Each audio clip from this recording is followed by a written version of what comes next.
হে guys, আসসালামু আলাইকুম। ইসমি Atif, welcome to my Facebook page. আশা করি সবাই ভালো আছেন। আলহামদুলিল্লাহ, আপনাদের দোয়ায় আমি অনেক ভালো আছি। অ্যাকচুয়ালি গাইস, আজকে আমি সকাল সকাল বের হয়ে গেছি বন্ধুদের সাথে আড্ডা দেওয়ার জন্য। একটা কথা কি জানেন, বন্ধুর মতো বন্ধু কম হলেই চলে, বেশি লাগে না, মানে গ্যাংস্টার হওয়া লাগে না, তাই না? বন্ধুর মতো বন্ধু কম হলেই চলে।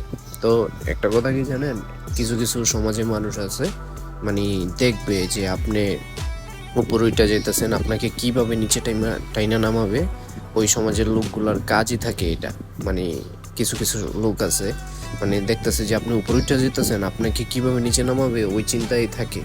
তো আসলে কি, আপনি কাউকে খোঁচা দিতে যাবেন না, আপনাকে কেউ খোঁচা দিবে না। কিন্তু আসলে দুনিয়াতে এরকম ভাবে থাকা যায় না। অনেক মানুষ আছে চেষ্টা করে যে একা থাকার জন্য, কিন্তু পারে না।